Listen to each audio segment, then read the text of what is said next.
You've been told that loudness is strength, that raising your voice commands attention, that the boldest man in the room is the one in control. But Machiavelli would scoff. He'd say the man who speaks the most bleeds the most, because loudness is not power. It's panic wrapped in theater. Listen carefully next time someone erupts at a meeting in traffic online.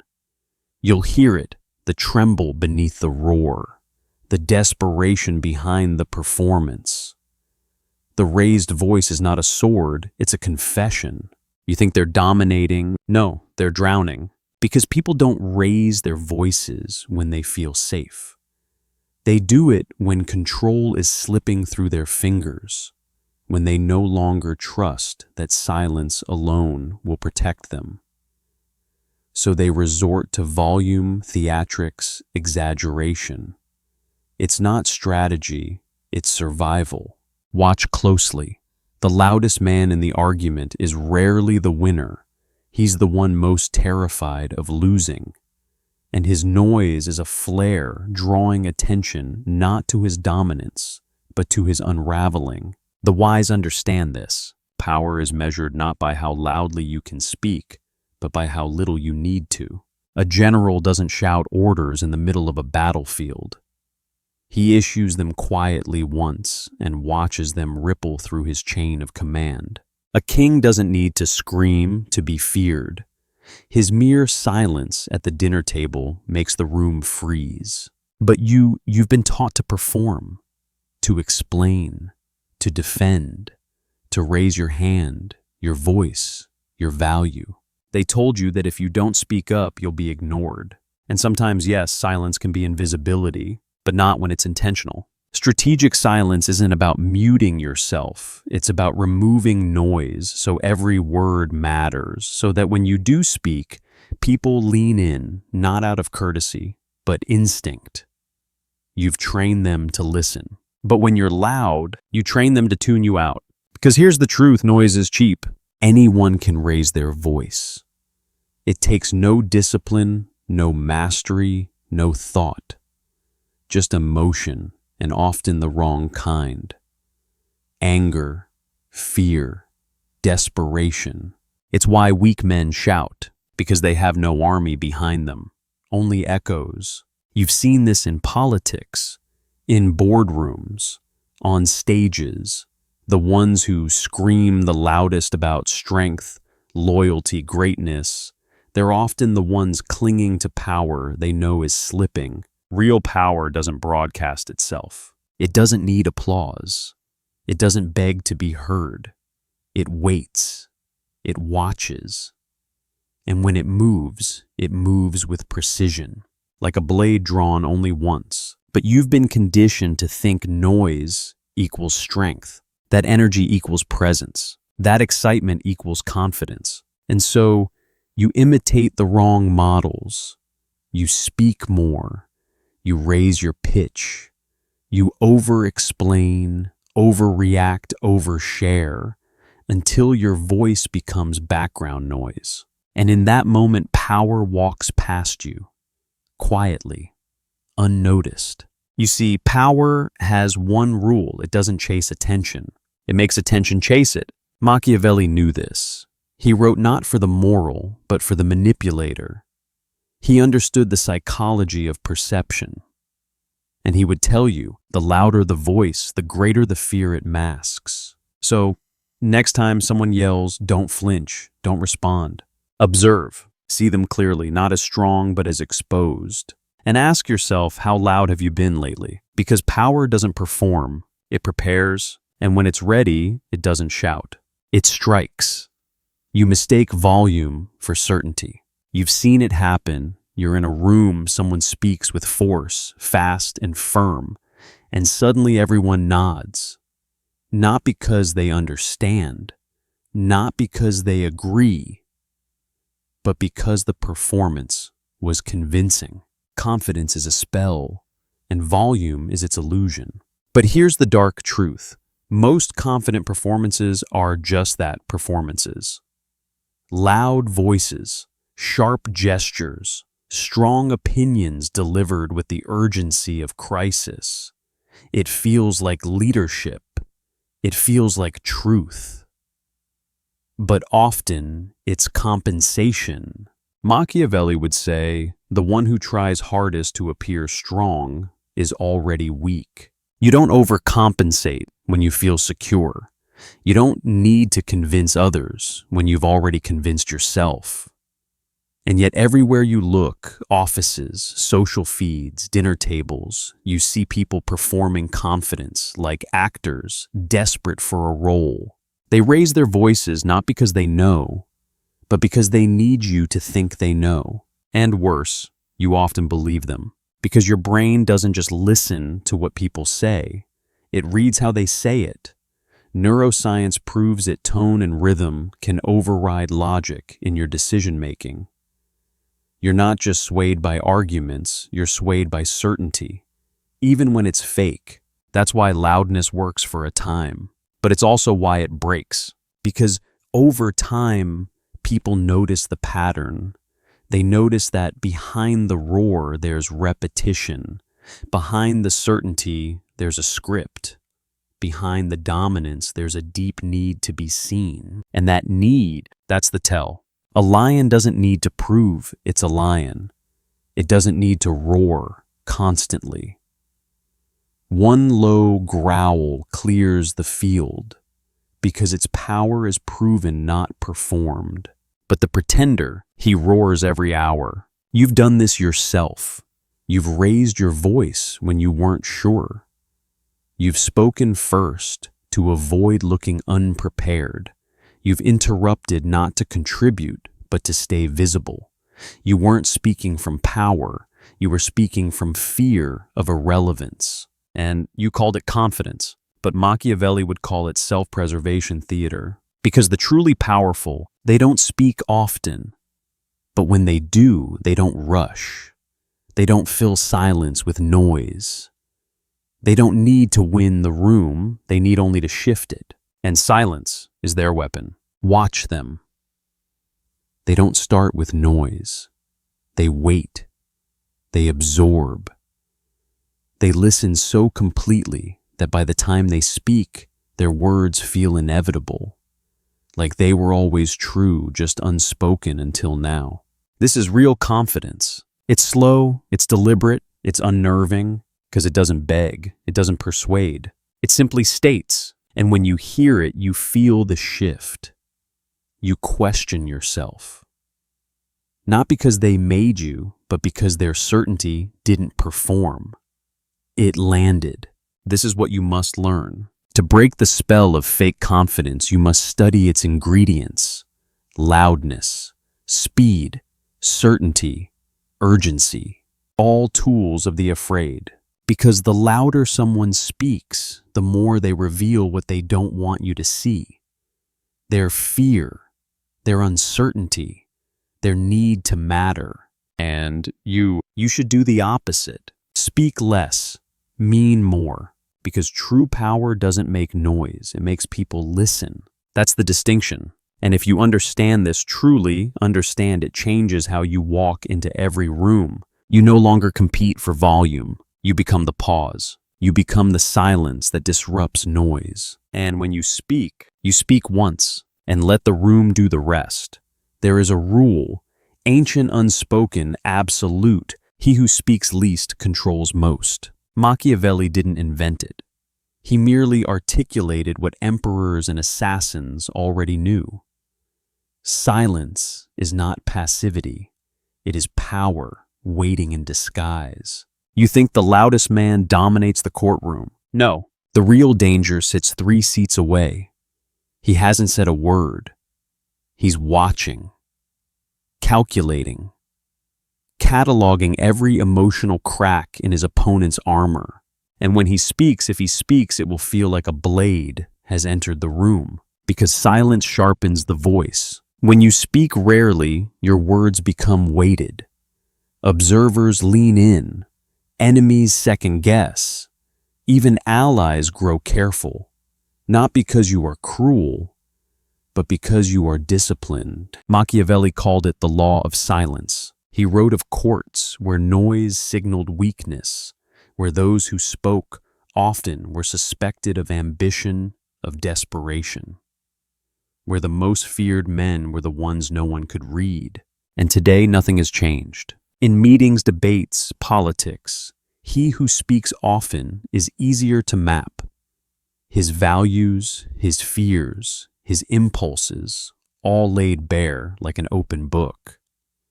Predictability is his curse. And in strategy, predictability is a death sentence. But the quiet one, he is unreadable. He becomes the blank page others project onto.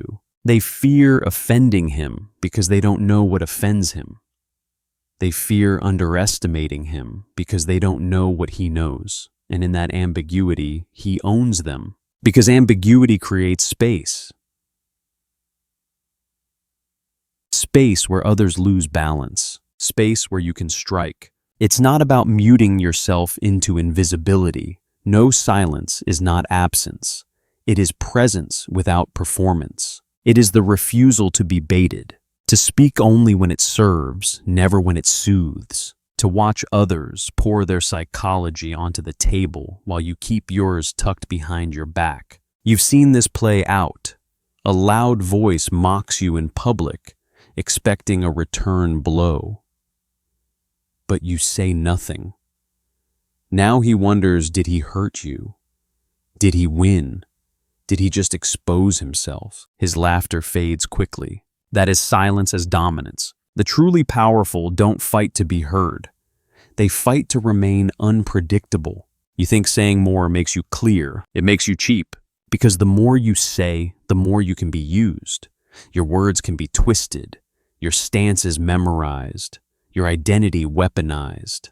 But when you say less, you hold the blade. A king who speaks only in riddles cannot be betrayed by his own clarity. And that is what Machiavelli teaches: be clear in intention, but murky in expression. Let others speak for you. Let the room guess. Let the loud ones deplete themselves in endless monologues. You wait. And when you speak your silence before it makes it thunder, strategic silence isn't timidity. It's the sculpting of fear. Every second you withhold your words, the mind of your opponent fills with possibility. And possibilities are terrifying.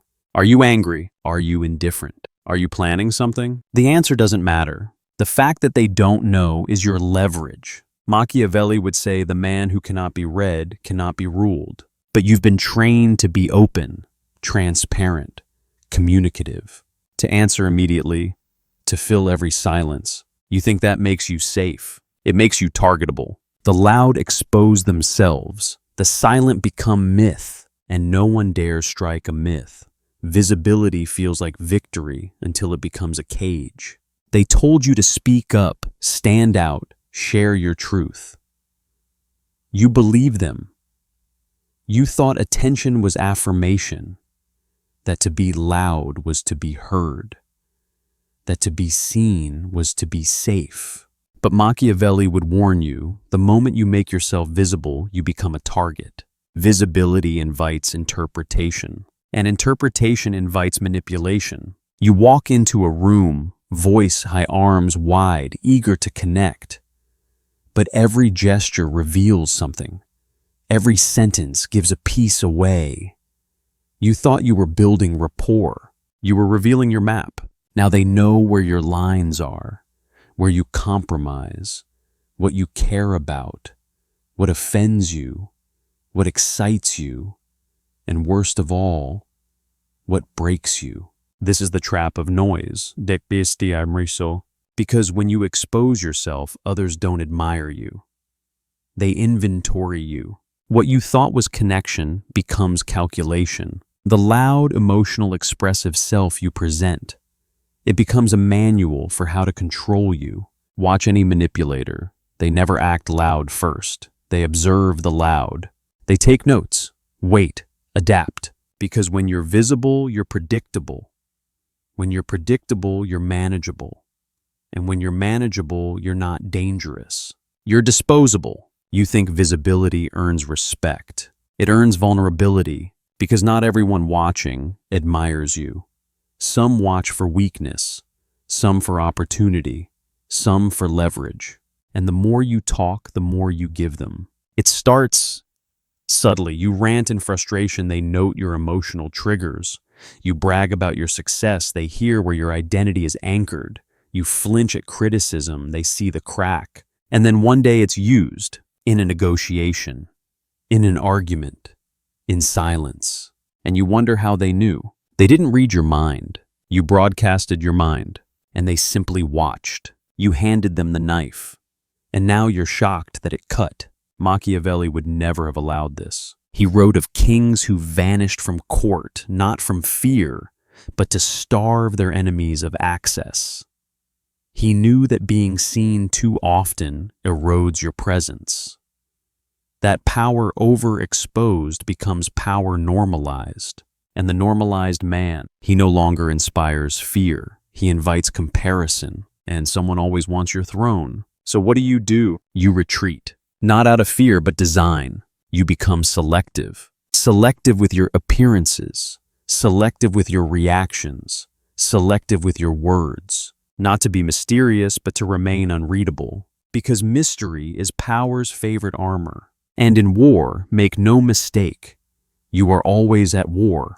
Armor matters more than applause. You must learn the art of detachment. You must learn to watch yourself speak and ask, did this serve me or did it expose me? You must recognize that every outburst, every overshare, every loud reaction is a leak in the dam of your own command.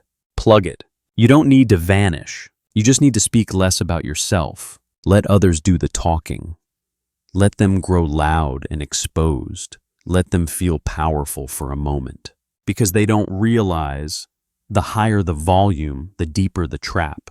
And while they perform, you position. You won't see them coming. The one who holds real power doesn't shout.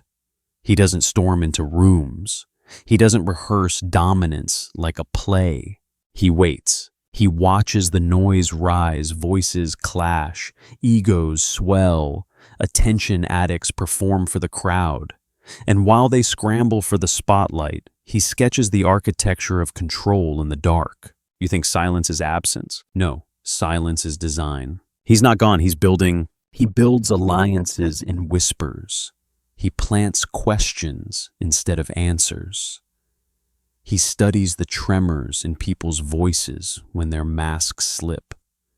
And when he moves just once, it's already too late for anyone else to catch up.